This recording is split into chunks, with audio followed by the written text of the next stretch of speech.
Tagore children academy senior secondary school Surajgarh Jhunjhunu की online classes में आपका स्वागत है। आज हम इस वीडियो के माध्यम से बिंदुपथ की एक्सरसाइज 10.2 के कुछ क्वेश्चंस को सॉल्व करेंगे। अतः उन क्वेश्चंस को अच्छी तरह से समझने के लिए, सरलता से सीखने के लिए इस वीडियो को अंत तक देखें। तो यहाँ पर देखिए, क्वेश्चन नंबर 1 जो है, उस क्वेश्चन नंबर 1 में कह रहा है आपसे कि त्रिभुज की तीनों भुजाएं जो है वो और जो तीनों शीर्ष हैं, उन तीनों शीर्षों से और तीनों भुजाओं से समदूरस्थ बिंदुओं का बिंदुपथ क्या होगा, ज्ञात कीजिए। तो यहाँ पर देखिए, सबसे पहले तीनों भुजाओं की बात कर लें, तीनों शीर्षों की बात कर लें। तो दोनों बिंदुओं को यानी दोनों कथनों को आपको हल करना है। तो यहाँ देखिए, सबसे पहले बात करें कि ये कोई त्रिभुज है, जैसे ABC है, और ये आपसे पूछा गया है कि कह रहा है कि इन तीनों शीर्षों से समदूरस्थ बिंदुओं का बिंदुपथ क्या होगा। तो यानी आपको देखना है कि A, B और C से समान दूरी पे स्थित बिंदु जो होगा वह क्या होगा, उसको ज्ञात करना है। तो यहाँ देखिए, इस A और B बिंदु जो है, ये AB एक रेखाखंड है।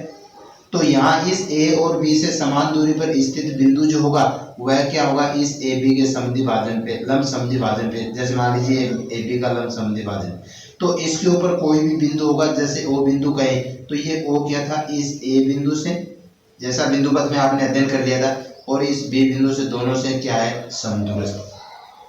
तो यहाँ इस A और B बिंदु जो है, इन दोनों बिंदुओं से समान दूरी पर स्थित बिंदु जो होगा वह इस AB का जो समद्विभाजन है, AB का लंब समद्विभाजन, उसके ऊपर स्थित हो।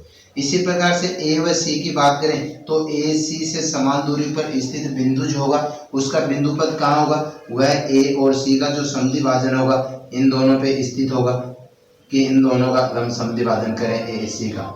और यह समद्विभाजन करें तो देखिए, इस समद्विभाजन के ऊपर स्थित कोई बिंदु है, तो यहाँ पर भी उस O बिंदु को जांचें। तो देखिए, O बिंदु जो है वह भी क्या, इस AC के समद्विभाजन पर स्थित है। तो इस प्रकार A व C दोनों के दोनों जो बिंदु है वह O बिंदु से, यानी O बिंदु जो है वह A और C से दोनों से समदूरस्थ होगा।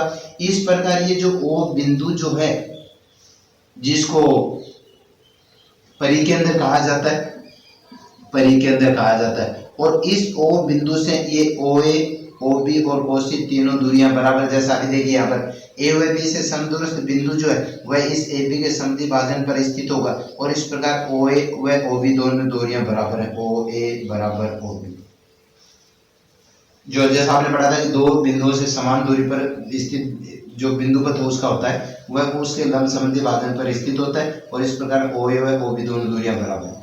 इसी प्रकार A व C से समान दूरी पर स्थित बिंदु जो होगा वह इस AC के समद्विभाजन पर स्थित होगा, और इस प्रकार OA बराबर OC, और यहाँ ये आपको प्राप्त हुआ OA बराबर OB बराबर OC।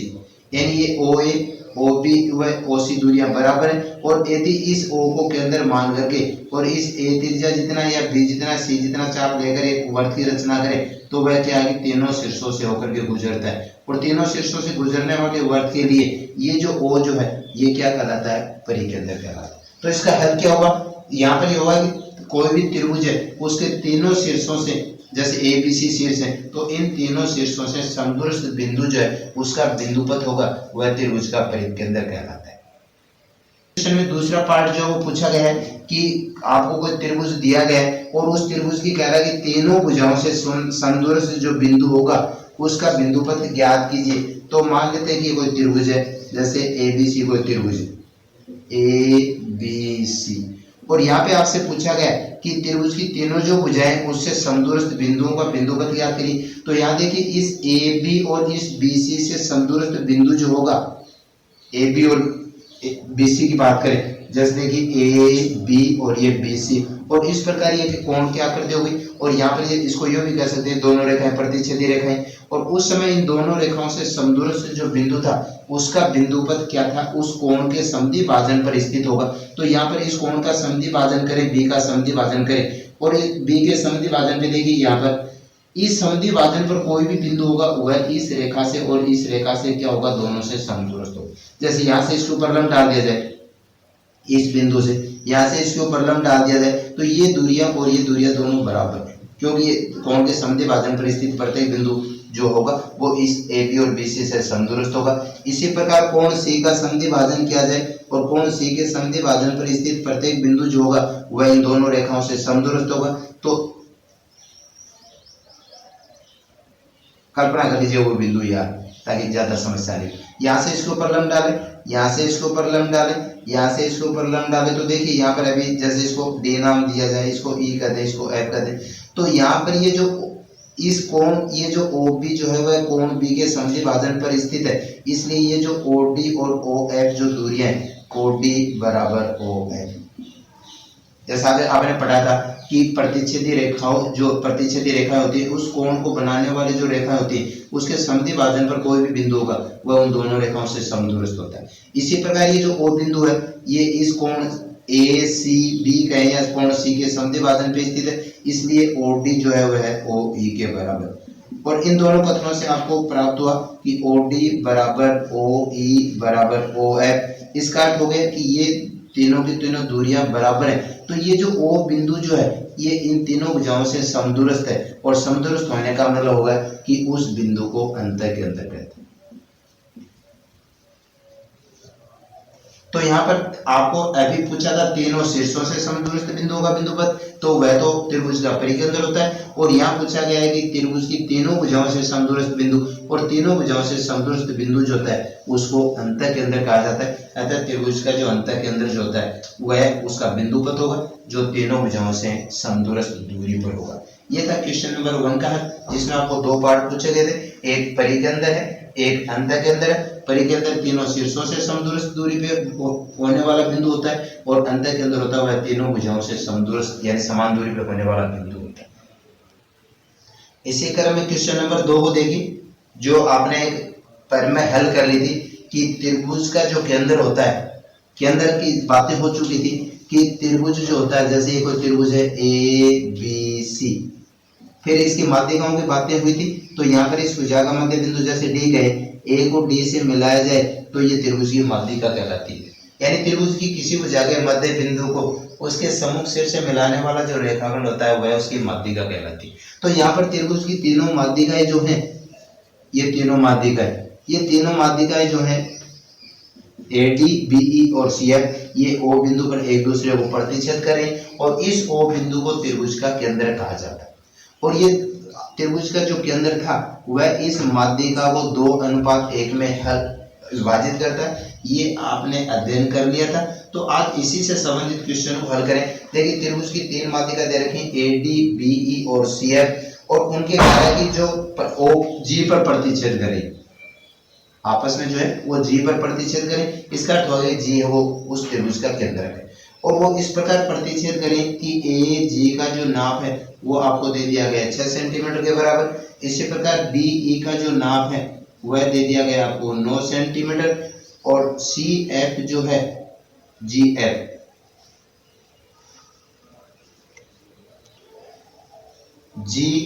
जो है वह भाग दे दिया गया आपको 4.5 सेंटीमीटर के बराबर।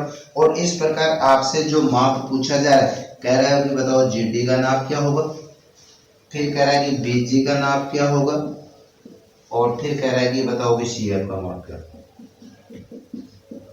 तो यह देखिए प्रश्न जो है उसकी भाषा को देखिए, पहले कह रहा है कि त्रिभुज ए बी सी की तीनों माध्यिकाएं ए डी बी ई व सी एफ जो है वो जी पर इस प्रकार प्रतिच्छेद करती हैं कि ए जी का नाप है वो 6 सेंटीमीटर दे रखा है, बी ई का नाप 9 सेंटीमीटर दिया हुआ है, जी एफ का मान 4.5 दे रखा है, और यहाँ पर आपको जो संबंधित जो मान है जी डी का मान पूछा गया, बी जी का नाप पूछा गया, सी एफ का माप पूछा गया। ये बताओ इनके माप हो क्या हो। तो यहाँ पर देखिए सबसे पहले इस माध्यिका, ये जो ए जी जो है वह माध्यिका इस ए डी का जो भाग दे रखा है। तो यहाँ पर आपने पढ़ा था कि जी के अंदर जो इस माध्यिका को 2:1 में विभाजित करता है, और इसलिए ए जी बटे जी डी जो है वह हुआ 2/1, जो एक सरलतम रूप में यानी सीखने का सरलतम तरीका है। तो यहाँ ए जी जो है उसका माप आपको दे रखा है 6 सेंटीमीटर के बराबर, 6 सेंटीमीटर बटे जी डी जो है आपको ज्ञात करना है, इसलिए इसको आप चाहे तो जी डी कर सकते हैं बराबर 2/1। वज्र गुणा करने पर जी डी बराबर 2GD बराबर 6, और इस प्रकार जी डी बराबर 6/2 बराबर 3 सेंटीमीटर। तो इस प्रकार आपने ज्ञात कर लिया कि जीडी का जो नाप है वो कितने सेंटीमीटर, 3 सेंटीमीटर है। बस आप इसी प्रक्रिया को यदि माध्यिकाओं की बात करें, केंद्र की बात करें, यानी उनके भागों की बात करें, तो ये तरीका जो है वो बेहतर है, सरल रूप से जो आसानी से सीखा जा सकता है। इस प्रकार देखिए बीजी का नाम पूछा गया है, तो ये बीजी जो भाग है वह इस बीई माध्यिका का भाग है, और यहाँ पे आप ये जो जी है वह केंद्रक है, तो यहाँ पर क्या कहेंगे कि बीजी बटे जीई बराबर 2/1, क्योंकि जी है वो केंद्रक है, और इस प्रकार इस माध्यिका बीई को 2:1 में विभाजित करता है। लेकिन यहाँ ध्यान रखने की बात यह है कि इधर शीर्ष की तरफ है ये 2 भाग होते हैं, और फिर ये इधर भाग जो होते हैं वो 1 भाग होता है। तो यहाँ देखिए आपको बीजी बटे जी, और यहाँ पर आपको नाप दे रखा है बीई का नाप, जबकि अपने को बीजी और जी के माप ज्ञात करने, तो यहाँ पर बीजी का नाप पूछा गया, इसलिए इस बीजी को मान लें कि माना बीजी जो है वह x सेंटीमीटर के बराबर। और देखिए यहाँ पर बीई का जो नाप है वह 9 सेंटीमीटर दे रखा है, तो इस पूरी बीई में से यदि बीजी को घटाए तो जीई भाग आ जाएगा आपके पास में, तो जीई जो है वह हो गया बराबर 9 - x सेंटीमीटर के बराबर, जो कि यहाँ पर आपको दिया हुआ था कि बीई माध्यिका जो है इसकी लंबाई आपको दे रखी थी 9 सेंटीमीटर, तो इस बीजी को x माना गया है, तो जी का जो माप है वो हो गया 9 - x। यदि इसको x मान लेंगे तो बीजी का जो भाग होगा वह 9 - x, और यहाँ पर बीजी बटे जी, तो देखिए यहाँ पर बीजी का जो भाग है वो x बटे जी का जो भाग है वह 9 - x बराबर 2/1, वज्र गुणा करने पर x बराबर 18 - 2x, समीकरण को हल करने के लिए 2x का पक्षांतर करें, x + 2x बराबर 18, 3x बराबर 18, x बराबर 18/3, और जिसका अर्थ हो गया 6। अब देखिए यहाँ पर आपने x जो था वो किसको माना था, बीजी को, और इसका अर्थ हुआ कि बीजी की जो लंबाई है वह आपको मिल गई कितने सेंटीमीटर, 6 सेंटीमीटर। इस प्रकार यहाँ पर बीजी का माप पूछा गया था, तो यहाँ पर बीजी जो माध्यिका वह बीई का भाग है, इसलिए ये जो जी के अंदर है इस माध्यिका बीई को 2:1 में विभाजित कर रहा है, और इसलिए 2:1 की प्रक्रिया लागू करते हुए यहाँ पर जिसका मान पूछा जा रहा है उसका मान हल कर सकते हैं आप। इसी प्रकार से देखिए जी एफ का जो मान है वह 4.5 सेंटीमीटर के बराबर, और पूछा गया आपसे सी एफ की लंबाई, तो ये देखिए जी एफ जो ये भाग है वह इस माध्यिका सी एफ का भाग है, तो यहाँ सी एफ माध्यिका के लिए याद करें, तो यहाँ पर इसका जो है जी केंद्रक है, और केंद्रक होते ही यहाँ पर देखिए इसका जो माप होगा यानी सी जी बटे जी एफ बराबर 2/1, क्योंकि यहाँ इस माध्यिका सी एफ के लिए जी है वो यानी त्रिभुज का केंद्रक है, और केंद्रक इस माध्यिका को 2:1 में विभाजित कर, तो सी जी बटे जी एफ बराबर 2/1।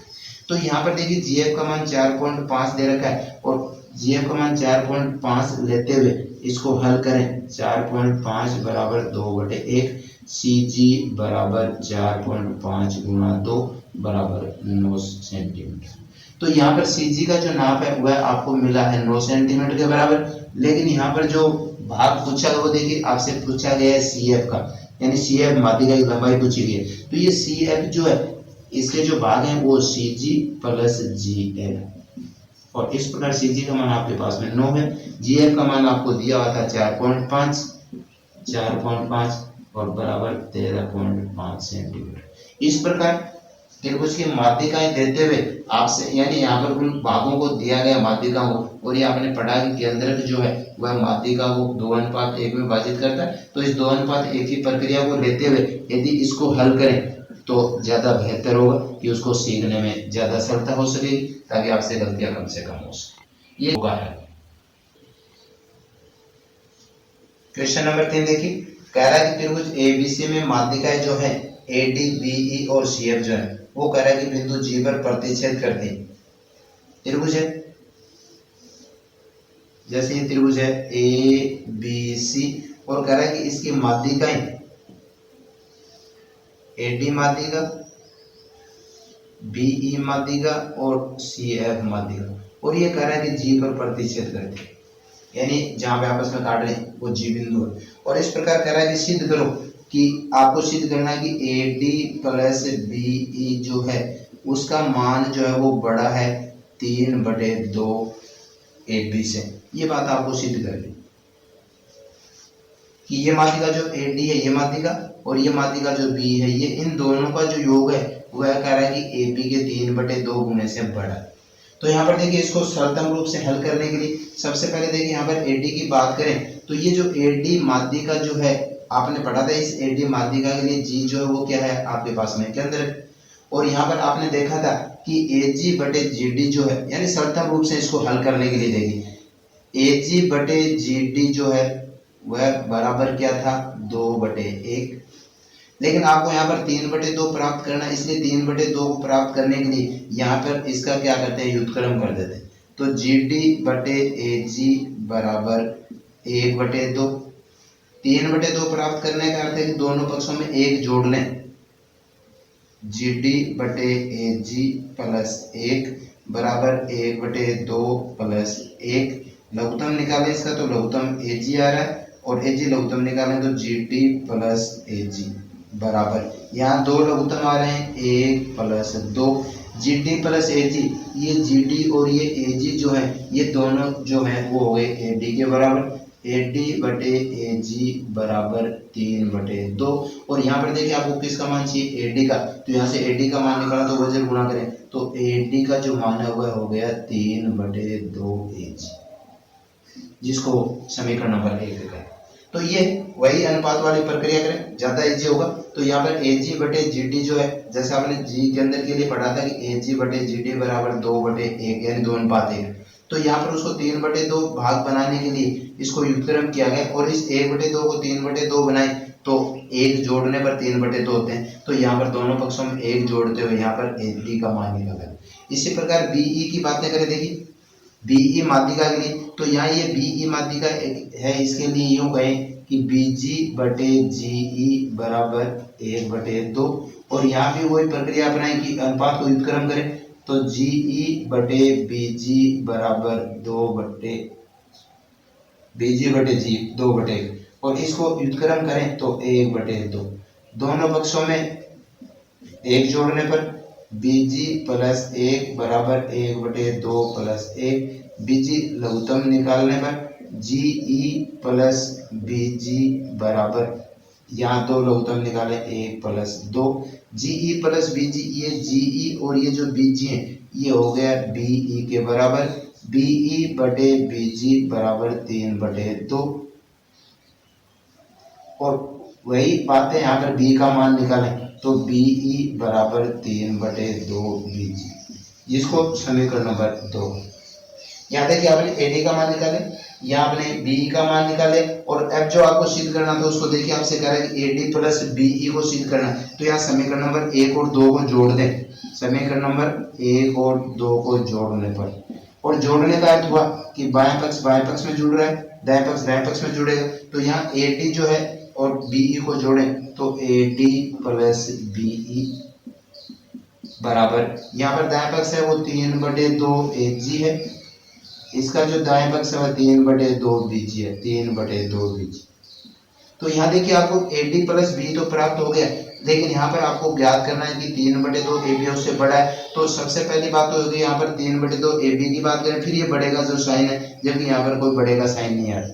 तो यहाँ पर इसको हल करने के लिए देखिए इसमें से 3/2 कॉमन निकाले तो मान हुआ AG प्लस BG, जिसको सुविधा के तौर पे समीकरण नंबर 3 कहें। और यहाँ पर देखिए इस त्रिभुज AGB में जैसा आपने 9th क्लास में अध्ययन किया था उस समय यह था कि इस त्रिभुज AGB में किन्हीं भी दो भुजाओं का जो योगफल होता है वो तीसरी भुजा से बड़ा होता है। तो त्रिभुज AGB में AG प्लस BG जो है ये योग है वो बड़ा है किससे, AB से।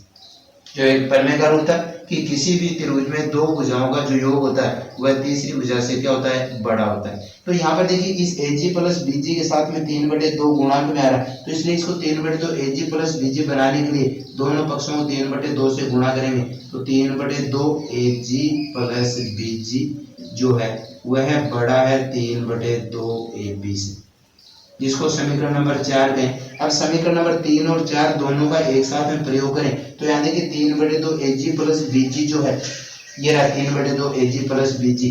तो यहाँ पर 3/2 AG प्लस BG का जो मान करा वो 3/2 AB से बड़ा है और इसका मान यहाँ पर AD प्लस BE के बराबर है। तो समीकरण नंबर 3 व 4 से हल करें, 3 और 4 से, तो AD प्लस BE जो है उसका मान है वो बड़ा है 3/2 AB से।